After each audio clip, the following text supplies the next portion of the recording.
ดีเนาะวันนี้ทางศูนย์สอนเซ็นเตอร์ของผมก็ได้มีโอกาสมาเก็บเหรียญในแคมป์ของแต่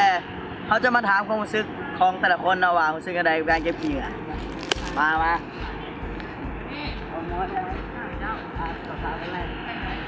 สบายดี โดยสบายดีรู้สึกอะไรกับการมาเก็บเหรียญ กาพูดชื่อว่ามีความรู้สึกกับใจเราอ่ะเราพูดเป็นครั้งแรกเป็นหลายๆครั้งความภูมิใจที่ได้มาร่วมกันนะคะสมัคร มาแล้วต่อ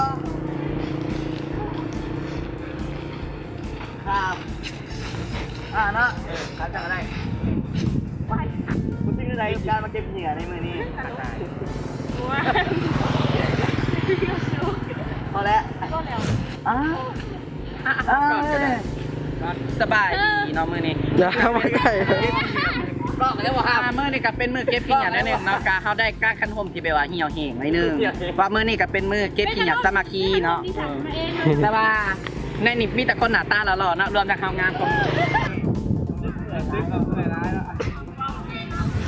ต่อ แต่ก็มีความภูมิใจ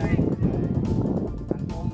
มีความสะอาดขึ้น ไม่อยากจะเก็บเหรียญ ทำยังไงสังคมมีความสะอาดว่าให้ชาติเป็น ยอด ไปแล้ว ถามเราจะพ้นด้วย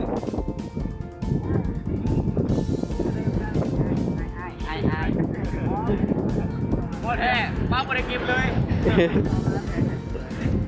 ไม่กระไรมาเนี่ย วันนี้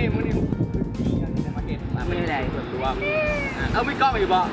ป้าบอกก่อน เดี๋ยวน้องไป เช็ค โอ้ ว่าดีรวมในวัน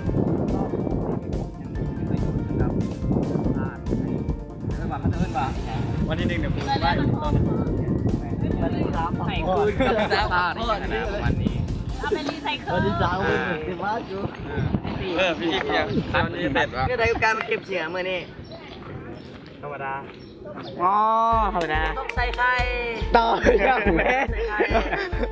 15,000 จะได้มาตื่นกล้องแล้วมันสั่งได้บอก มุมก้อนตื่นกล้องกับฉากขึ้นมาแล้วฉากขึ้นมาหัวอันนี้ก่อนไป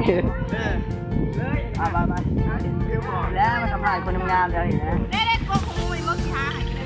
เน็กซื้ออะไรกับการเก็บเหรียญเมื่อนี้ ใจ เบิร์ด เขียนแทนก็ยังไง ตอนนี้ก็ขอลาก่อนเนาะจบเพลงเท่านี้เพราะว่าจะไปเก็บเหรียญต่อแล้วบ๊ายบาย ต้องตู้กับบ่พอแล้วครับพอแล้วครับพอแล้ว